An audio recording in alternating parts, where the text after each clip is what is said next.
The house was full of laughter and chatter as I tried to maintain a sense of normalcy. Family dinners were always chaotic, but I loved the energy. My husband, David, sat beside me at the long table, looking slightly out of place as usual.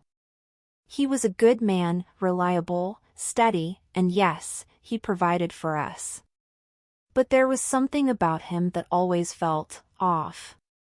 Maybe it was the way he avoided deep conversations or how he sometimes withdrew when things got too emotional. I couldn't place it, but tonight, I was just trying to get through the evening without anything else going wrong. As the meal wound down, I glanced at David, who was absent-mindedly twirling his fork, his attention lost somewhere beyond the table. That was when I decided to joke. It was supposed to be lighthearted, just a funny quip to break the tension and remind myself that I still had a sense of humor. You know, he's a 5, but he covers all expenses, I said to my sister, Laura, who was sitting across from me. The joke was meant to be harmless, a playful jab at the fact that while David wasn't the most exciting person I knew, he worked hard. He supported me and our kids, made sure the bills were paid, and rarely complained about the grind. Sure, he wasn't the most charming, but he did his part. And for a moment, I thought I could say something light, just to keep the mood breezy. I didn't see him get up. I assumed he had just gone to the bathroom, as he often did after meals. The conversation continued around me, but in the back of my mind, I couldn't shake the feeling that something had shifted. Maybe it was just me being paranoid, or maybe it was the way Laura suddenly quieted. But I pushed the thought aside. David didn't come back. I didn't think much of it at first. People always wander off during family events, sometimes for a little personal space. I glanced around the room, catching snippets of conversation. Time passed. The meal was over, and everyone had begun to gather their things, preparing to head home. But David was still nowhere to be found. I felt a flicker of unease, but dismissed it. After all, he was probably just deep in thought, or perhaps sorting out some paperwork in our home office. But when I went to check on him, I found the bathroom door locked. It was strange because David rarely locked doors, but I chalked it up to an oddity and gave him space. I assumed that if something was wrong, he would come to me. I tried to ignore the slight discomfort gnawing at the edges of my mind, pushing it aside in favor of cleaning up. Eventually, the guests left. I tidied the kitchen in silence, trying to avoid any confrontations. When the last of the guests were gone, I glanced at the clock. Nearly an hour had passed since I'd last seen David. Something didn't sit right. I knocked softly on the bathroom door. David? Are you okay in there? No answer. I tried the door. It was unlocked. Slowly, I opened it, finding it empty.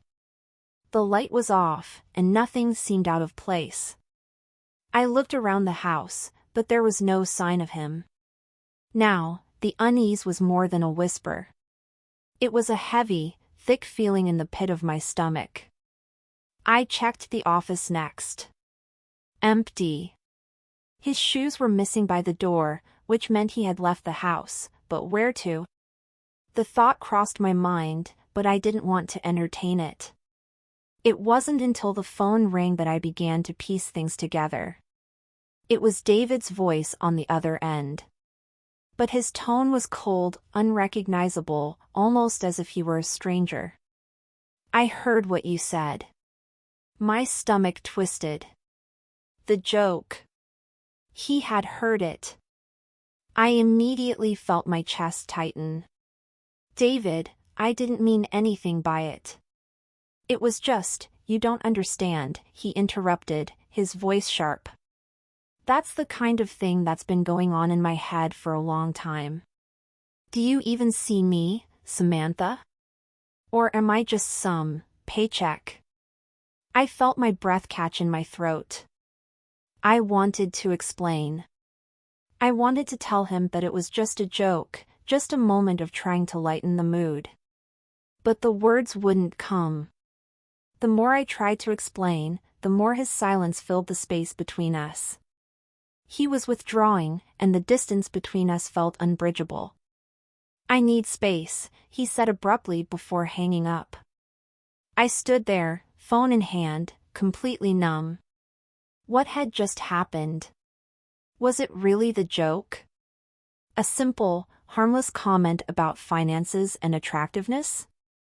Or was this something deeper, something I hadn't even noticed was brewing beneath the surface? The minutes stretched, but David didn't return. That night, I slept on the couch, my mind racing with thoughts of what I had done, of what had changed. When I woke up in the morning, there was still no sign of him.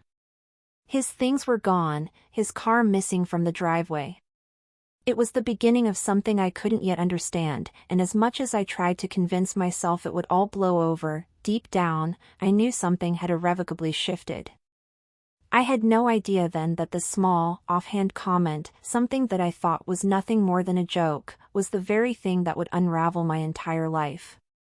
Days passed, but David didn't come back. His absence was a thick silence that hung in the air, oppressive and unshakable. I tried to go about my day-to-day routine, but everything felt wrong. I half expected him to walk through the door at any moment, but he never did. His absence made the house feel even more alien, like something important had been ripped away, and I hadn't realized how dependent I had become on the normalcy of his presence. I spent the first couple of days texting, calling, leaving messages. But every attempt was met with silence. I tried to convince myself that maybe he just needed some space. Maybe he was just angry, and time would heal it. But then, as the hours stretched into days, the doubt crept in. What if this wasn't just about the joke? What if there was something more to it? Something deeper I had overlooked for so long? On the third day, Laura called. "How are you holding up?" she asked. Her voice was gentle, but there was an edge of concern that I hadn't heard from her before. "I don't know," I admitted, running my fingers through my hair. "I don't know what's going on." "He's not answering me, Laura. I think he's really angry. Maybe it was the joke, but I didn't mean it." Samantha," she interrupted softly, "you've been through a lot. But David is a grown man. He's been under a lot of stress, you know that. Maybe it's not about the joke, but about everything else." Everything else. What did she mean by that? I couldn't figure it out. Was she suggesting that there were problems I didn't see? That David had been bottling something up? I had noticed he'd been distant recently, but I thought it was just the usual routine. The job. The kids. Life. But now, the pieces of the puzzle seemed to be shifting, and I was struggling to put them together. "I just don't understand why he wouldn't talk to me," I said, frustration leaking into my voice. "Why would he leave like this?" "People don't always act rationally when they're hurt," Laura said. "Maybe he's processing it in his own way. You should give him time." Time. I hated the word. Time had become this abstract thing, a vague promise of something that might never happen. But Laura's voice was steady, reassuring in its own way, and I clung to it, hoping for something, anything, to make sense of this mess. "Do you want me to come over? We could talk," she suggested. I hesitated for a moment. I didn't know if I wanted company. I wasn't sure if I wanted to explain myself or let someone else into the chaos that had become my life. But I needed someone, even if just for a little while. "Yeah, I think that might help," I said finally.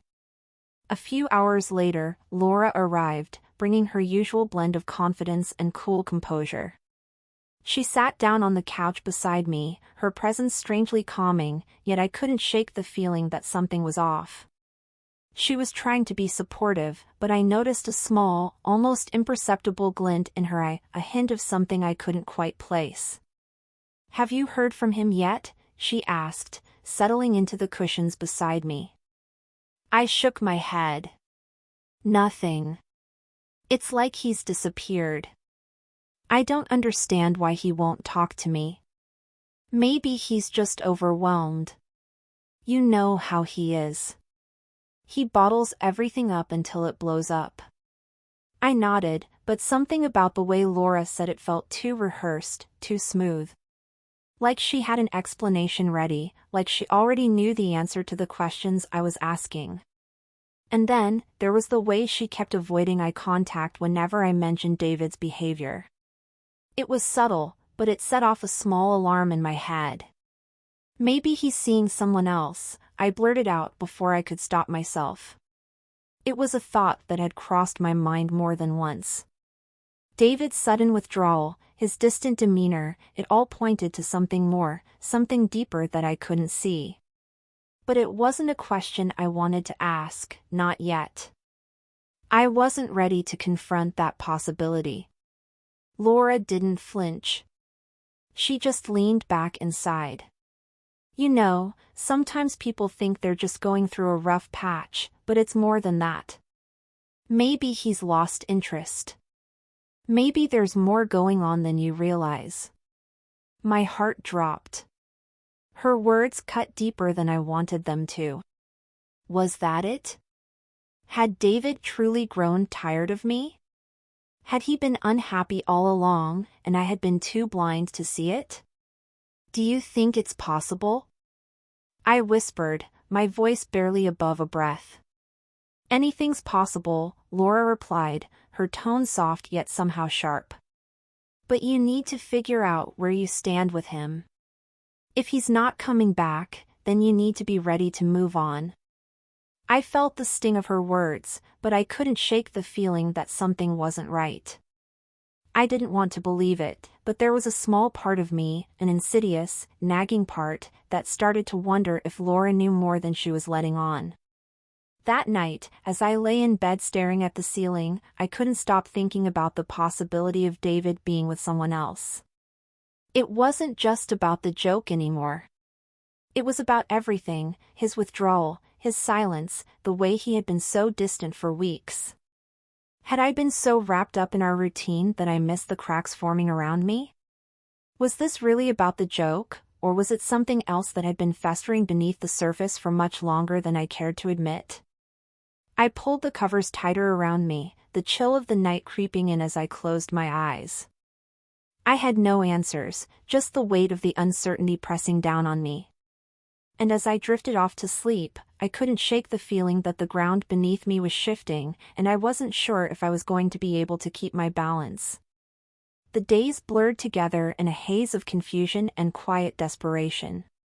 It had been almost 2 weeks since David left, and I was no closer to understanding what had happened, or why. The house had become a shell of itself, quiet and sterile, with everything left untouched. His clothes still hung in the closet, his toothbrush sat idle next to mine. I couldn't bring myself to remove his things, couldn't erase the traces of him from our home. It was like a cruel reminder that everything I thought I understood about our life was built on shaky ground. Laura's words echoed in my mind constantly. "Maybe he's lost interest. Maybe there's more going on than you realize." She had been there for me, always present with reassurances, but there was something off about the way she acted. Something I couldn't quite place, but it tugged at the edges of my awareness like a distant alarm I was trying to ignore. I had tried calling David again, sending texts, nothing. It was like he had vanished from the world entirely, leaving only a void in his wake. No one seemed to know where he was, and the longer he stayed away, the more I realized that he might never return. I found myself walking through the house, listless, each step heavier than the last. I didn't know where to go from here. My mind kept returning to one thing, Laura. Her casual comments, the way she seemed so sure of things, almost too sure. She told me David was probably seeing someone else, told me to let go if he didn't come back. But something didn't sit right. I felt a nagging suspicion that there was more to this than a simple misunderstanding. It wasn't until a cold Tuesday afternoon, when I was sitting in the living room trying to occupy myself with a book, that I got a call from an unknown number. My heart skipped a beat. I hesitated, then answered. Samantha? It was David's voice, but it sounded strained, distant. David? Where are you? I can't talk right now, he interrupted, his voice sharp. I need you to listen. I've been thinking a lot about everything, and I don't know if I can come back. I don't know if I can fix this. My chest tightened. Fix this? What's going on? Why won't you talk to me? Why did you leave? I don't understand. There was a long pause on the other end, the silence thick with tension. I don't think you do, he said quietly. But that's not the real issue. I felt a knot form in my stomach, the unease I'd been ignoring for days suddenly boiling over. Then what is the real issue, David? He hesitated again, and then, in a voice barely above a whisper, he said, It's not just about the joke, Samantha. It's everything else. I've been trying to tell you for months that I felt like I was living in the background of my own life. Like everything I did, everything I gave, it wasn't enough. You were so busy with the kids and your work and everything else. I just faded into the background. I couldn't believe what I was hearing. David, I didn't know, why didn't you say anything? Why didn't you just talk to me? We could have worked through it together. I tried, he said, his voice thick with frustration. But every time I tried, I felt like you were too busy or too focused on other things. I've been unhappy for a long time, Samantha. You never noticed. And now, everything's changed. I don't even know if I want to fix it. His words hit me like a punch to the gut. I didn't know what to say, how to respond. I felt like the world was crashing down around me, everything I thought I knew about our marriage suddenly called into question. David, please don't, I began, but he cut me off. I need space. I can't do this anymore. I need to figure things out. Maybe you should too. With that, the line went dead. My phone slipped from my hand, and I stared at it for a long time, my mind racing, my heart heavy. I couldn't believe what he had just said. All this time, all the years we had spent together, and this was how it ended? With a phone call, with nothing but words I could barely comprehend? I stood there for a long time, unsure of what to do next. It wasn't just David who was gone, it felt like I was losing myself in this void. The more I tried to hold on, the more I realized I was grasping at air. That evening, I sat in the living room, the weight of everything pressing down on me. The house was empty without David, but it felt even emptier with the absence of everything I thought I knew. My phone buzzed again. It was a message from Laura. Are you okay? I think you need to prepare yourself. I don't think David's coming back. The words hit me like ice water. I didn't know why, but I felt an odd sense of calm wash over me. Something in her message seemed too final, too certain. It was as though she had already made peace with it, as though she knew something I didn't. I replied, I think you're right. Minutes later, she called. I answered hesitantly, unsure of what to expect. You need to stop holding on, Laura said, her voice colder than I had ever heard it. David's not coming back. You need to move on with your life. It's over. Her words, so final, so certain, pierced me like a knife. But deep down, I knew something wasn't right. I knew there was more to this story, more that Laura wasn't telling me. Why are you so sure? I asked, my voice shaky. She didn't answer right away. Because I know, she said finally. I've known for a while. The air in the room felt suddenly heavy, suffocating. I couldn't breathe. Known what? I asked, barely able to speak. She sighed. David and we've been seeing each other for months. I'm sorry, Samantha.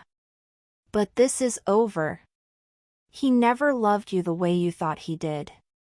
The world spun around me, the ground beneath me crumbling.